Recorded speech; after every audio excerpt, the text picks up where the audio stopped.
I was having a conversation with a friend from back home, and so many things work in connection together to get me where I am. I saw this article about this guy, I think his name's, I might be mispronouncing it, but Brian Mwende, and he is in Kenya, and he was a lawyer. He was a fake lawyer.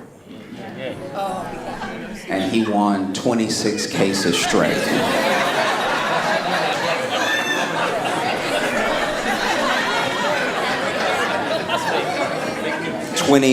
26 cases straight, one after the other. WWWW. And then they finally caught him. And now he is awaiting trial, where I pray he represents himself. That's phenomenal. 26, you got fake, and apparently it's a whole thing. I didn't know this. In Kenya, this is a whole thing. There are a bunch of fake lawyers, because he was just the first one. There's a bunch of fake lawyers that just never actually passed the bar, but they've been practicing. I guess they got a storefront or something. Like, I don't know, you just walk in and you're like, you seem like a lawyer. You know, the only way I know any lawyer has been a lawyer that I've ever worked with was the paper on the wall behind their desk. If that's fake, I have a fake lawyer. Meanwhile, in America, we have, okay.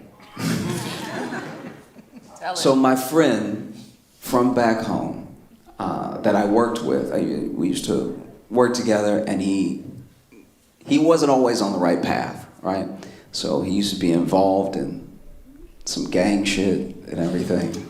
And he got caught up on some drug charges. But these drug charges were not things he actually did, right? So he almost went in confident. Okay, I know I have a past, I have a rap sheet, but I wasn't even there. I did not do this thing. His lawyer graduated from Cooley. If you don't know what Cooley is at least spoken of as the worst law school in America. It is where, famously, Michael Cohen went. Michael Cohen, Trump's lawyer, who went to jail. Do you know how bad of a lawyer you have to be representing somebody else and you go to jail? Do you know what I'm saying? Trump still hadn't been to jail, and his lawyers keep going to jail. The level of crime you have to do for the jail to miss you and hit whoever is standing behind you is crazy. But it was Michael Cohen's fault. He did his crime, you know, he went ahead, went to jail and everything. But Cooley, apparently, is not a great law school. I didn't know this, but this is something that came up whenever Michael Cohen went to prison. And it was confirmed by my friend who had this drug charge, had a lawyer representing him that went to Cooley. And lawyer walks in, public defender, right? Walks in and doesn't say hello, doesn't ask him really anything, just goes, how much time can you do?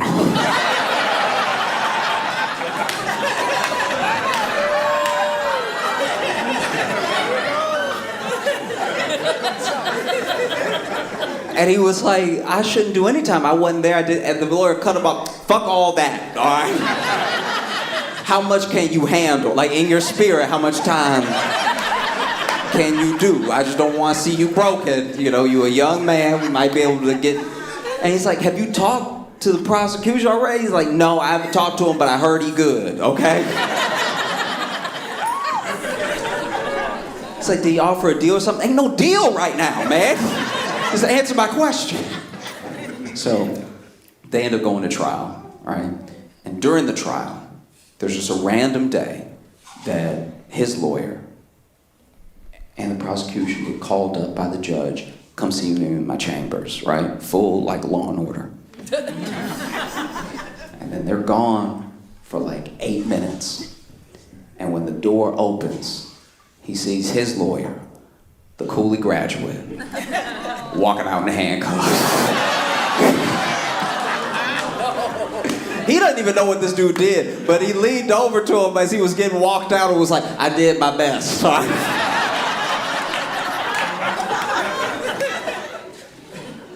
This year has been really, really wild in the ways of how labor works. There have been 312 strikes this year. Different organizations, things that have nothing to do with each other, all striking, different places, right? And that tells you something. That tells you a bigger thing is happening, you know? And I think that it also tells you that you can only treat people a certain way. You can only underpay them. You can only take so much from them before they can't take it anymore. You know what I mean? Because striking comes at a cost. It comes at a heavy cost. And you should ask yourself what that means when someone is striking, which is already a cost to them, and they're doing it anyway. That means that they have so little, that they have so little left to lose, they might as well roll the dice, you know? And it's across so many different industries. Alaskan school bus drivers had a strike. I don't even know what that job is, really. Like, it sounds like most of it is in the name. And I imagine it's like ice road truckers, but with kids, you know what I mean? They had a strike. Nurses banded together and had a strike. One of the largest strikes we've seen from nurses. And that's one of those professions where you just give those people what they need. Just do it. The nurses, a nurse. And they've already in some places reached some sort of agreement, which happened quickly because it has to. I feel like maybe the executives that work at hospitals wanted to hold out. They were like, fuck them nurses, we ain't giving them shit. And then they immediately fell down some stairs. And they were like, just bring them to the table, God. Oh God. Walgreens has strike. Yeah, a lot of people didn't know about this. Walgreens pharmacists had a walkout. There were strikes at a bunch of different Walgreens. You better give those people what they need, because without a pharmacy, Walgreens is just a bad bodega. Truly, it is. You know, it's not great. It's just a bodega where every item is in prison. You know what I mean?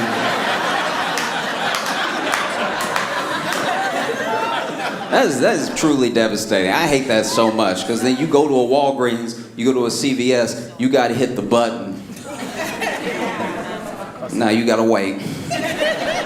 And who knows how long you'll wait, you know what I mean? It could be 2 minutes, it could be till the end of somebody's shift, you know what I mean? It's just, you're waiting there, and then you got a point too. That's the worst part. So now you got a point, and then you got to point at which one you need. So now they know exactly what size of condom. It's not even a whole thing that they can open. It's just like, so you want the mediums, or what do you?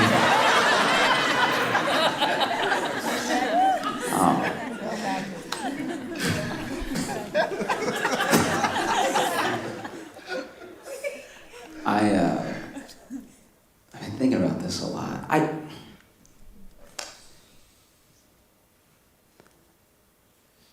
There's something to be said for how we talk about porn, right? I get it.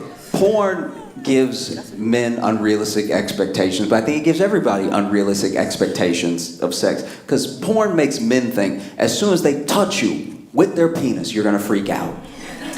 You know what I mean? If they just put the dick on the shoulder, you're gonna be like, that's not how life works. And porn gives women unrealistic expectations of sex, because it makes women think sex is about to be like good or whatever.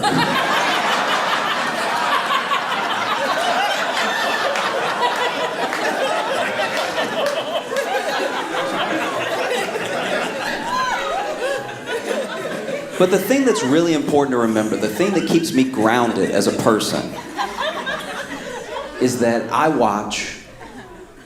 go ahead and I watch the bloopers. You have to watch the bloopers. This is the thing.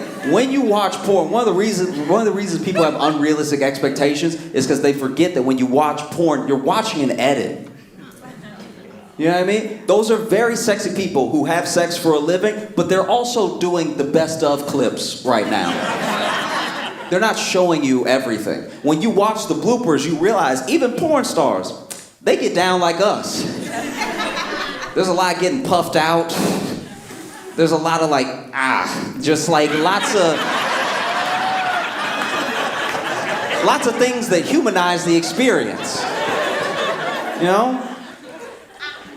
One of my favorite ones, it wasn't even really a blooper, it was just like an outtake, I guess, just some extra footage. And there was a guy who had what I can only describe as too big of a penis. Now I know that makes it sound like I got a small penis or something, but truly, for the safety of the actress involved, this was untenable, okay? I was worried for her, all right?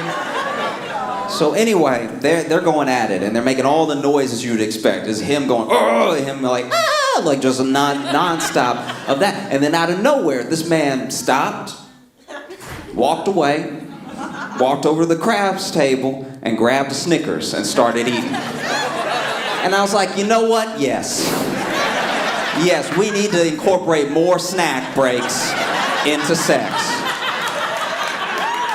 That should actually be the Snickers commercial right there. It should be somebody,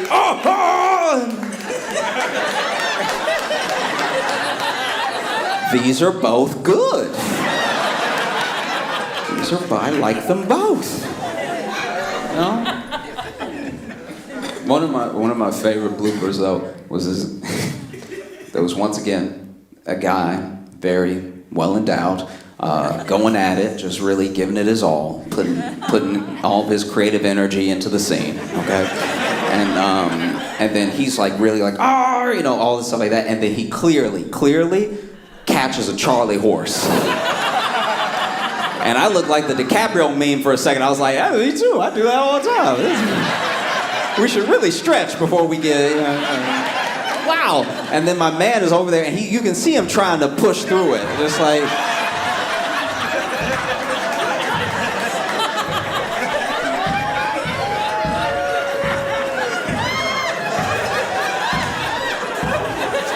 and then at one point, when he has a Charlie horse, he goes like, which I guess is the same noise he makes when, And so then she's like, did you? And he's like, no,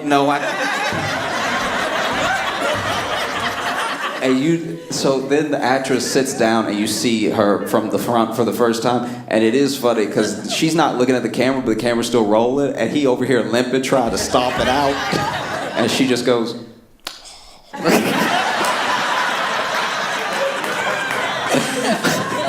y'all have been so great. Thank you so much. I'm Josh Johnson. I've been worried about getting older and everything, and like where I'm at in life or where I should be based on age and stuff. You always do those comparisons with your peers or just with people with history, all that stuff. And I think I'm especially freaking out because I don't know what type of old man I'm gonna be, because I don't think you get to choose. Do you know what I mean? I don't think a lot of old men want to be the old men that they are, and it feels like there are some very specific lanes you can go down. You could be a creepy old man, you could be an angry old man, you could be a sweet old man, you could just have dementia. You know what I mean? Like it feels like there's only 4 ways you can go. And I'm scared I'm gonna be an angry old man, That's why I try to live my life. I try to be present so that I won't look back and wish anything or have regrets or get bitter or anything like that, because I'm already starting to get angry old man tendencies. Because I already hate kids, but not kids in general. I got beef with specific kids. Like an old man would. Like I got it's like 4 kids where I'm like, ooh. Cause there's nothing you could do, so I just hope something bad happens. You know what I mean? It's just 4 of them. So it's not kids at large. It's just, I'll tell you about one of them. I was walking down the street, walking to the train, and there was this little Girl Scout, selling cookies. All right? And we got into it. Okay? No, you need to be on my side. Hear me out. So I'm walking down the street, and then this Girl Scout is like, cookies, cookie. Like, she just working her corner, I guess. And like, cookies. And then she sees me. I'm trying to avoid eye contact. I don't want to have anything to do with this right now. I'm trying to keep a good diet and everything. So I'm trying to stare straight ahead. And then she's like, would you want some cookies? And like leaned into my field of vision. Like, would you like some cookies? And I was like, oh, no, I'm okay, but thank you. Have a good day, right? I said all that. I didn't even say any of that. I could have just kept walking. I could have acted like I didn't hear her, right? But then she goes, as I'm about to pass her, she right here, right? And then as I'm passing, she goes, it's okay if you're broke.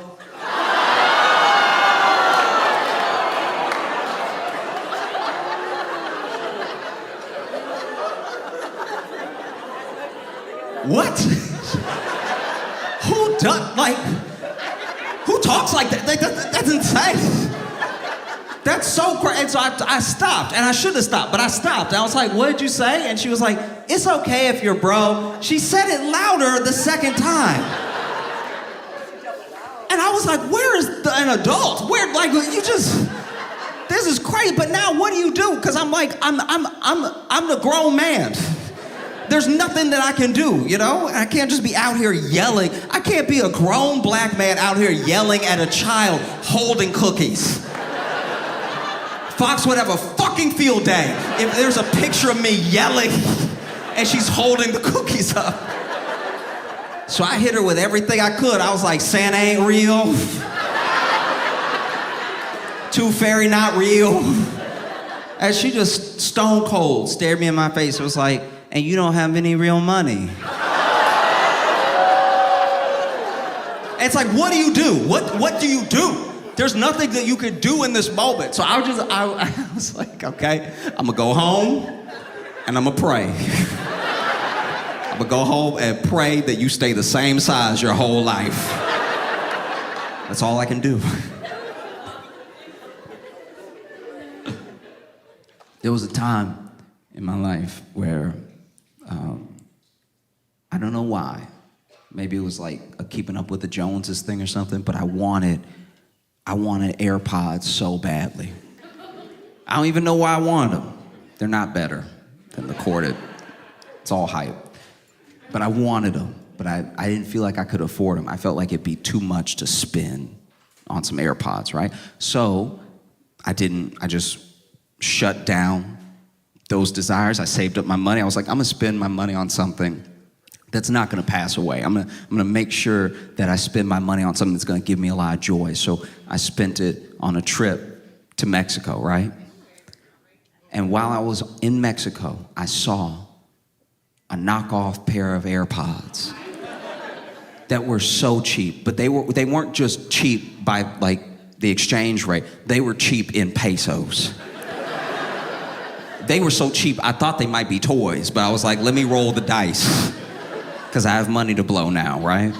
And I bought them, I brought them home, and these had to be the biggest AirPods I've ever seen in my entire life. They were so big, they hurt to put in my ear. They genuinely stretched my ear a little bit because I had to shove them in. And you know how the AirPod's supposed to come like here, just under your ear? These came down, like these were wild. And so I turned it on, and the way you turned them on was each side had a button. That's how big they were, that they had buttons on them, all right? You had to press each button at the same time to turn them on. And when you press the button, it didn't even make a technology noise. It wasn't like, it was just like just immediately in your ear. And I don't know if this is related, but as soon as I turned them on, my balls hurt so bad. which doesn't even make sense. I was like, how are these connected at all? What waves are being sent through my body right now? Because I went like, and I was like, oh, like immediately. And I had him in for a little while, and while I had him in, my mom gave me a call, and I answered because you just had to hit the button to answer. And honestly, everyone that called me while I was wearing my bum AirPods, they sounded behind me. It was the most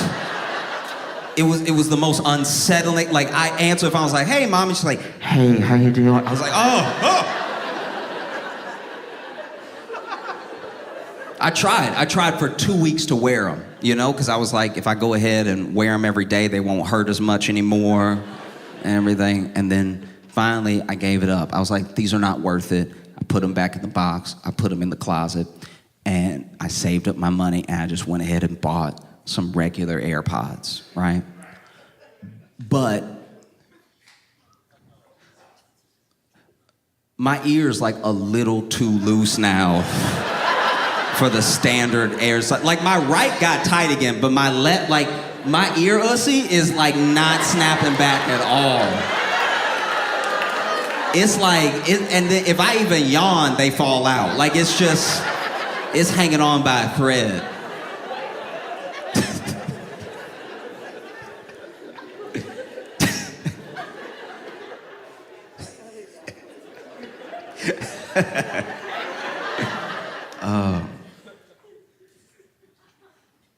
I got to hang out with one of my older relatives, and it's really important to me to hang out with people that are older than me because they really do show us the way. You know what I mean? They haven't lived perfectly. Most of the things they say are going to be imperfect, but you know, I feel like life is like it's like a dark house, right? And older people, they start walking through the house before we did. So sometimes we're trying to find our own way, and we hear them calling out in front of us, hey, watch it, there's a door right there. Hey, don't hit your shin on that, you know what I mean? But then every once in a while, they'll let you walk all the way out of a window and be like, my bad, I didn't see that one coming. That's on me, all right? Back in my day, we would fall out that window and we would just get back in the house. We wouldn't complain about it. But yeah, we were talking, and I realized something, another thing that I worry about, getting to be an old man. When that day comes, I know a few things that are gonna bother me. Every time we would go somewhere, he would get so mad if I made him use his knees. We would get somewhere, and he was like, you didn't tell me they had all them steps. And I was like, what? Would you have prepared or something? He's like, yeah, I would have got my head right for all these steps. Now I just gotta do steps, unprepared. I didn't get to count them out. I didn't get to look at the image, see how many steps it would be or anything. You just want me to go up these steps raw. And I was like, what? Do you mean raw? I feel like enough time has passed that we can talk about it without it being weird. So, I did a lot of protesting in 2020. There was very little else to do. And all the protests that I happened to go to were peaceful. And there were plenty of peaceful ones. There were peaceful ones all across the state, country, world, peaceful. But enough time has passed that we can admit there were some that weren't. There was a couple times I was watching the news, I was like, nah, Target didn't do anything. Wow, what was in there? Yeah.